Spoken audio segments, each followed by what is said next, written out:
Hola amigos de la comunidad de BTG Pactual en Chile. Les damos la bienvenida nuevamente a nuestro informe semanal con la revisión de los mercados.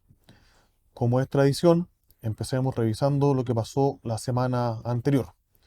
Y como muestra acá el cuadro, tuvimos una semana de ajustes, en este caso a la baja. En el caso de las acciones globales, una caída de 1,4%, mientras que la renta fija a nivel global también retrocede en un 1,63%. Lo anterior responde principalmente a algunos comunicados, conferencias de prensa y exposiciones que hicieron diferentes voceros de la Reserva Federal, donde anticipan que eventualmente la tasa de política monetaria podría mantenerse en un nivel más elevado del que está descontando el mercado y por un tiempo más prolongado.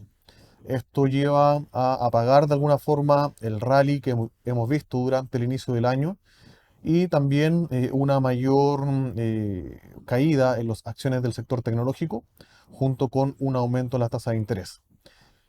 En la misma vereda vemos que los commodities de alguna forma muestran un rebote, esto principalmente explicado por el precio del petróleo.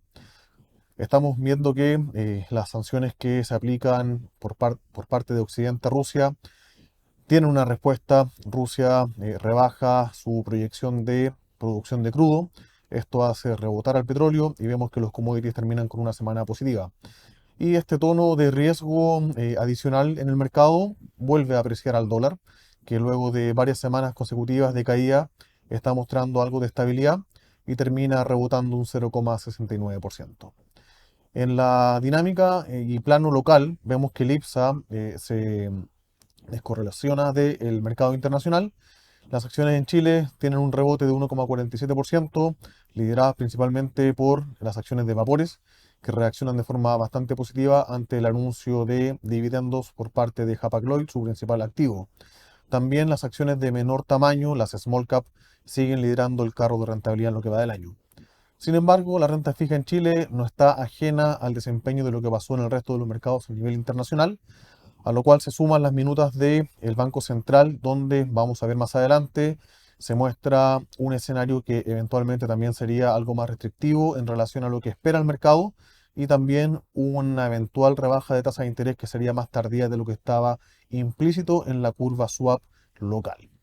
El peso chileno, finalmente, después de semanas de apreciación, esto es una caída en su cotización, muestra un rebote marginal y de todos modos bastante defensivo en el contexto internacional de la semana. A nivel de acciones, lo más castigado medido en dólares fue Europa. Parte de esto se da por la depreciación del euro. Tenemos también una toma de utilidad, dado que Europa ha sido una de las regiones con mejor desempeño en la semana. Así que hay un respiro en el mercado accionario que afecta principalmente a esta región. Por el lado emergente, no hubo ningún país, o en este caso sector, región como refugio, y prácticamente todas cayeron más de 2%.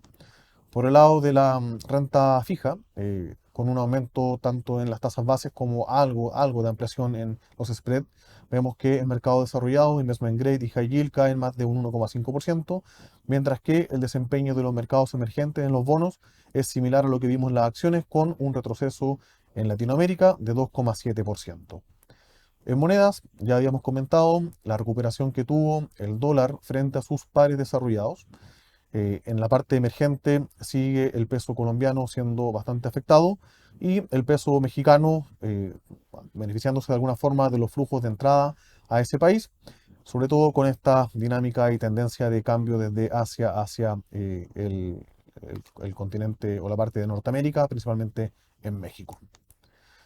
En cuanto a commodities, ya lo habíamos adelantado, las sanciones aplicadas a Rusia y la respuesta de recorte de producción ayudan a este rebote en el petróleo, 8% el WTI positivo en lo que fue la semana, y también el gas natural, que había mostrado un año con un desempeño bastante negativo, de todos modos normalizando a precios más razonables, muestra un rebote en el mercado americano de 4,3%. El cobre, que había estado con un desempeño bastante positivo también, muestra una semana de descanso, de respiro, 1,37% en la caída. Y finalmente, dentro de los commodities de agricultura, el trigo es el que destaca con un salto de 3,87%. Para esta semana, lo más destacado va a ser el dato de inflación que se reportará el martes en Estados Unidos.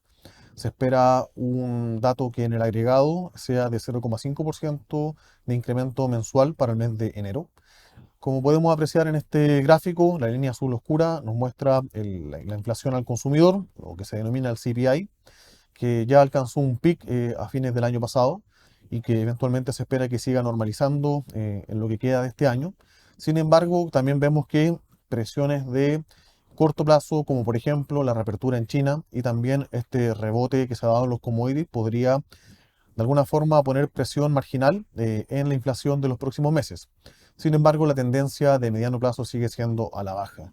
También lo confirma la medida preferida por el Banco Central Americano, que es el PCE, el Personal Consumption Expenditure, que está marcado acá en celeste, y también las presiones a las empresas, a los precios que pagan ellas, a través del PPI, mostrado acá en la línea gris, también está mostrando una tendencia a la baja.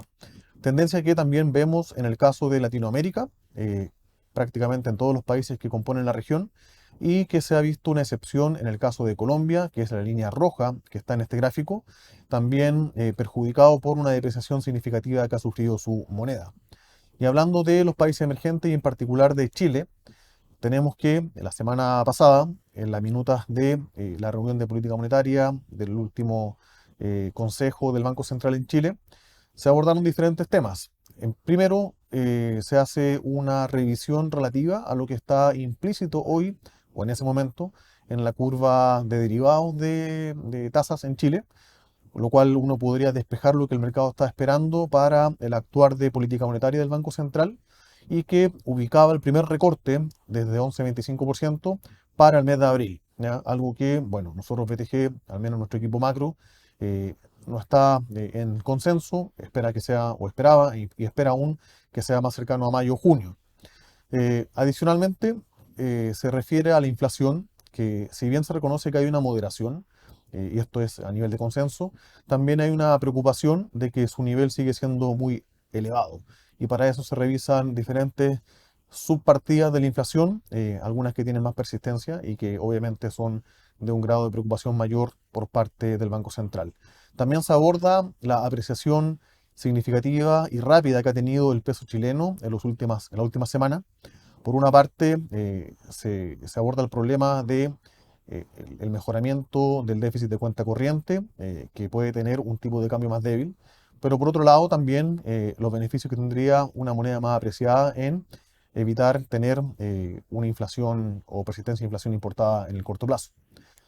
Por último, se muestra ya un primer disenso en el Consejo. Esto es, no hay una opinión unánime en que la dirección de política monetaria era mantenerla. Hay opiniones que se salen de este consenso, pero finalmente se concluye que por ahora la opción de reducción de la tasa de política monetaria no tiene validez y finalmente se mantiene como ya lo vimos en ese entonces. Así que por ahora, a esperar, probablemente en mayo, en junio, si es que la inflación no sigue sorprendiendo al alza como fue el último dato, para eventualmente tener una senda de recortes de tasa de política monetaria en Chile. En cuanto a los datos económicos que se reportarán en la semana, tenemos, bueno, hoy en Japón en la noche se publica el PIB, donde se espera un crecimiento trimestral de 2%. Mañana, como ya mencioné, el dato de inflación en Estados Unidos de 0,5% es lo que se espera, y también datos de actividad económica tanto en el Reino Unido como en la eurozona. El día miércoles tendremos inflación en el Reino Unido también, donde se espera una caída en el mes de enero de 0,4%, mientras que en la eurozona la producción industrial mostraría una caída que borraría las ganancias del mes de noviembre. En Estados Unidos también el día miércoles tendremos las ventas de retail, donde se espera una recuperación en relación al mes de diciembre.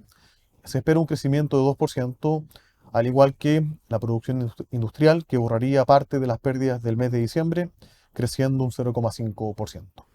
Como es tradicional, los días jueves en Estados Unidos los datos de subsidio de desempleo, que están flotando en torno a 200.000 semanal, y el inicio de viviendas nuevas, junto con los precios al productor, donde se espera un incremento similar a lo que pasaría con los precios al consumidor, 0,4%. El calendario de resultados de empresas nos muestra la siguiente información. En Estados Unidos ya casi un 70% de las compañías han reportado sus resultados. En términos de crecimiento, se ha alcanzado un 5,3% en ventas, pero una caída de 2,3% en utilidad. Hay una sorpresa positiva, tanto en ventas como en utilidad, esto es, los resultados han sido mejor de lo que se esperaba, y un 55% de las compañías han mostrado un incremento mayor al esperado en ventas, mientras que un 70% lo ha hecho en utilidad. En otros índices como el Nasdaq, el Eurostoxx en Europa y el Nikkei, me gustaría destacar, dado el buen desempeño que ha tenido Europa en lo que va del año, ya hay 41% de empresas que han reportado sus resultados, con un 11,8% de crecimiento en ventas y una caída de 1,9% en utilidad. De todos modos, la sorpresa ha sido positiva tanto en primera como última línea, 2,38 y 8,07% respectivamente, mientras que un 60% de las compañías han mostrado un resultado mejor de lo esperado en ventas, mientras que un 64% mejor de lo esperado en utilidad. Respecto a los valuations, los múltiplos, estos se han elevado. Tenemos un alza en los precios y una caída en la utilidad, por lo tanto el múltiplo que compone estas dos métricas muestra una expansión, está actualmente transando en 18,6 veces utilidad la bolsa americana a través de su índice Large Cap, el S&P 500, mientras que el tecnológico Nasdaq 100 lo hace en 23,8 veces. ¿Ya? El crecimiento implícito de utilidades para los próximos 12 meses es de 7,3% en el caso de Estados Unidos, 16% en el Nasdaq, 23% para Europa y 37% en el caso de Japón. Para esta semana, empresas grandes que reportan, tenemos en la parte de consumo, Coca-Cola Company, en la parte de hoteles, Marriott, seguros AIG, tecnológico Cisco, tenemos también empresas de litio importantes como Albemarle y REITs de renta residencial como Equity Residential. Esas son las empresas más relevantes que reportarán esta semana. Para terminar, dado que fue una noticia relevante durante la semana pasada, eh, se estaría de alguna forma dando inicio a una nueva guerra entre comillas, de una batalla por el market share en los buscadores, y en este caso buscadores 2.0 que estarían apoyados por el uso de inteligencia artificial. Google y su matriz lanzan BART, que sería el rival de ChatGPT. Se hace una presentación a prensa, a algunos inversionistas, y los resultados, o al menos las primeras impresiones, son que no estaría hasta ahora a la altura de su rival, ChatGPT.